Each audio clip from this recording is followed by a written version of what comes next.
How to not be a waste man. Bismillah, alhamdulillah, wa salatu wa salamu ala rasulillah wa ala alihi wa sahbihi wa man wala. Many cultures and wisdom traditions throughout the ages have warned against the waste man. The waste man, or wasteman if you prefer, has been characterized by many different features and habits and is also somewhat context dependent. For example, that Icarus, he flew too close to the sun with those wax wings. What a waste man. Or that hare fell asleep in the middle of a race with a tortoise. What a waste man.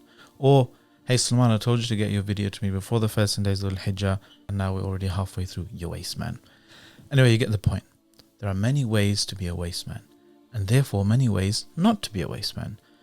But seeing as this is a series about building good habits, I thought for today's episode, let's focus on a comprehensive outlook, or way of life, if you will, that is one of the most effective ways to vaccinate against wastemanship.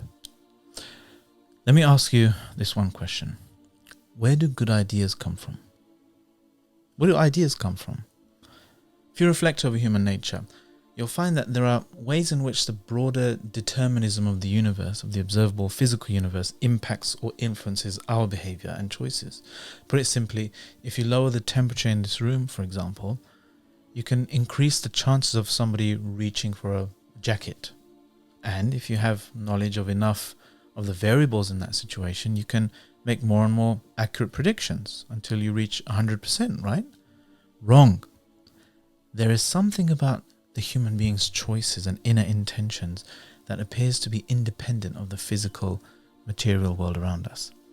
You might be sitting around between meetings, for example, and notice you have a few minutes spare, and then suddenly a fleeting thought might enter your mind. I could read a page of Quran right now. Or I could pray 2 rak'ah right now, right here. Or I could go and help that person over there right now. This is from Allah. What happens next is the fruit of how much effort you put in to that part of your decision making which is otherworldly. The typical wasteman response is to let the thought succumb to the universe's tendency to decay once the thought has entered into this material realm. The wasteman will ignore it. Maybe just be a bystander, or let someone else do it. Or worse, talk himself or herself out of doing it. Oh, I'm going to have to make wudu. Oh, my heart won't really be in it. Oh, some people might think I'm showing off, etc., etc. Where are these antagonistic whispers coming from? Of course, from our own nafs and from shaitan.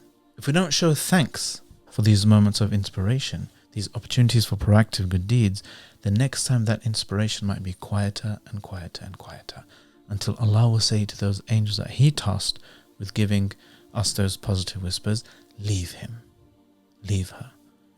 He's had enough chances. He keeps turning away from them. He keeps turning them down. So I have sealed his heart. May Allah protect us. This is one of the ways Allah may leave someone to wander astray and become more and more and more misguided.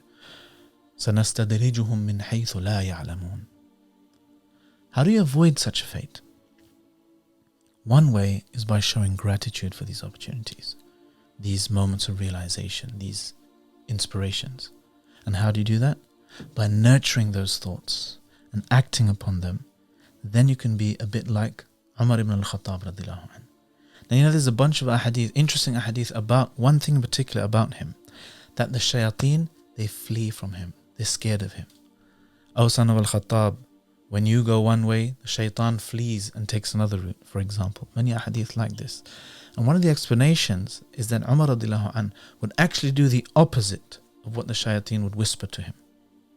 If shaitan whispers, don't give sadaqah, he'd give more. Don't recite Quran right now, he'd recite extra, and so on. So it would be less profitable for the shaitan to stick around. He's getting battered and bruised by the one who is not only just resisting his whispers, but actively countering them, being more and more active. So number one, don't ignore the positive inspirations. And number two, don't justify not acting upon them. Don't make excuses. Why? Human beings have been built with a natural, automatic tendency to justify things. It's part of the tests of this life. Check out something called confabulation. It will blow your mind, I promise. Imagine if someone advises another brother, for example, hey, why don't you do X, Y, Z good deed? Why don't you, pray in the masjid, for example? This brother who's been given this advice or gotten this idea either from himself or from externally, he could respond in one of two ways. He could either say, Jazakallah khair, thanks for the advice, good idea, I'll try my best inshallah. Or he could make excuses, not knowingly. The mosque is quite far, or I wish I could but I don't have time. Why shouldn't he do this? It's not haram not to do extra good deeds, right? What's the problem? Because what's going to happen next time that opportunity comes for that deed or that inspiration or that idea comes? And when he wakes up for Fajr in the morning, should I go to the masjid? You don't realize it, but your pre-conscious has already told itself yesterday's excuse. And it's done and dusted before you even open your eyes. Unless you're wary of the ancient ways of the wasteman. And Allah subhanahu wa ta'ala gives you the tawfiq to resist and change course. Maybe you can preempt the excuses, for example, and prepare a counterattack. For example, it's too daunting a task. Fine. Agree with yourself to do 5 minutes of it and then leave it. Chances are you'll carry on. But even if you don't, at least you did 5 minutes of that. You broke through that activation energy barrier.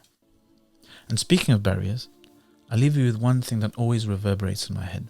Whenever I hit a difficult and agitated state, I think of the words of our Shaykh and Murabbi, Shaykh Haytham, who said, Salman, when you hit the point where you feel you want to quit something, you don't want to carry on, it's difficult, that's when you need to push through, you waste man. It turns out that is the point. The point of agitation and wanting to quit something, which propels your brain and central nervous system to actually rewire itself in what's known as neural plasticity, for example. So what begins as a connection from the unseen into this material realm can actually end up rewiring your very physical being to help you on this life's long road to not being a waste man. Let me know if you're interested in more ways of the waste man. Maybe we can do a bit of a series on this another time. Let us know in the comments below. But until next time, have a cracking Dhul Hijjah and Arafah and Eid. هذا وصلى الله وسلم وبارك على نبينا محمد وعلى آله وصحبه أجمعين والسلام عليكم ورحمة الله وبركاته.